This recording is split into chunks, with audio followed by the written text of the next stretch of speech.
Hello, my name's Carrie Dater, and if you're watching this video, either you're interested in social anxiety or you have it yourself. I made this video so I could share my experience with social anxiety, and I also made it to help those in need of goals, um, to help motivate you, improve your life. Uh, I first realized I had social anxiety when I was about 12 years old. I was at an amusement park with my babysitter and my cousin, and we were on this Ferris wheel, and you know, it's a pretty slow ride. But while I was on it, I was getting this very tense feeling of being nauseous and getting dizzy, and I didn't understand why because it's a freaking Ferris wheel. It's slow and it goes in a circle in a slow motion. So I was wondering why, um, and I just had to get off because I feared that people would see me get sick and uh, fear of me throwing up on such a kiddie ride. Um, so when I got off, I just thought it was just an out of the blue moment. I didn't think it would stick with me. But over the next few days, I would get that same sensation in my stomach again over and over when in a nerve wracking situation. And it followed me throughout school, throughout middle school, high school. And whenever I was in a social situation, I would get that same feeling and it would never leave me. Now, I was lucky because I was in a private school, and so I knew pretty much every one of my classmates, and I knew their personalities, so I could talk to them. I wasn't friends with everyone, but I knew what they were like, so there was no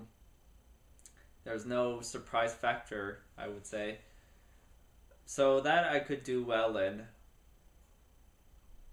Now, when I graduated from high school, I was in a bit of a tight situation because I signed up for computer programming because I was a bit pressured into it by my guidance counselor. She suggested it, and I was like, what the hell, I might as well. I don't know what else to take.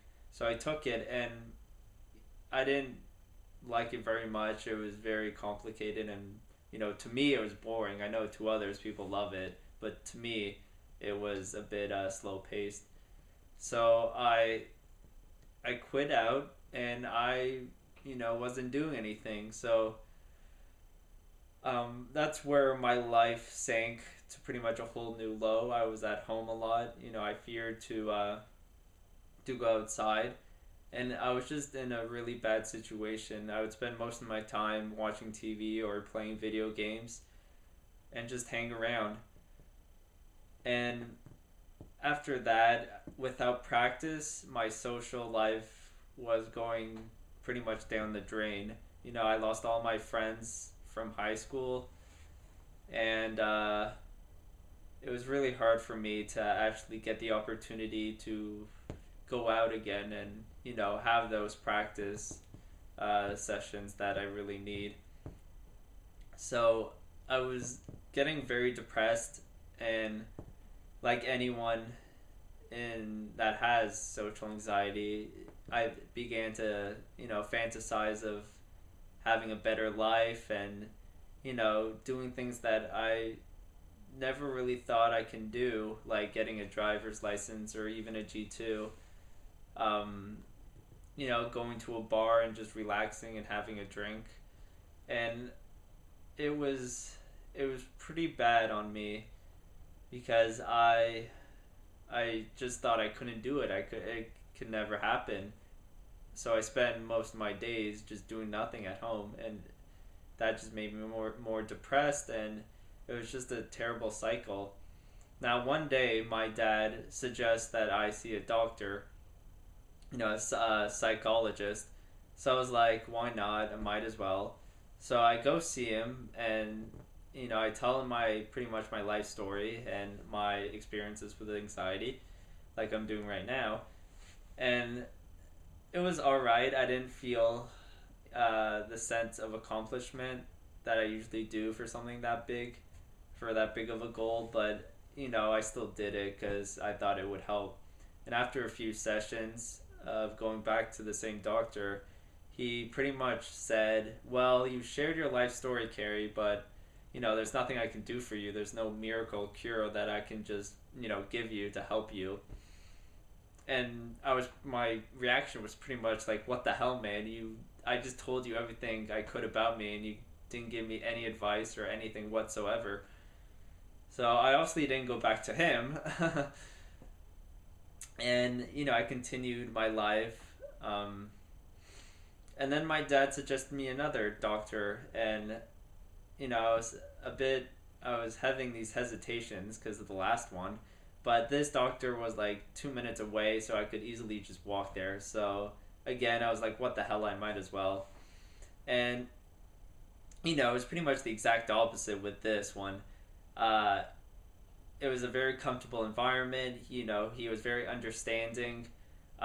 He gave me feedback. He gave me strategies to help cope with my anxiety. It was pretty much what I really wanted in the end. And it's been a year since I've been going to this doctor, and he's taught me a lot, and I've accomplished a lot. For example, getting my G1 and G2. I finally got that, and it was just a year ago where I was fantasizing about getting it and thinking I, could never get it. So I got that, and I did I got a job. I got 2 jobs. They were seasonal jobs, so they weren't for the long term, but I'm very glad I got them. And that's pretty much my life story. I am by no means perfect. I'm by no means cure. I'm still fighting the good fight.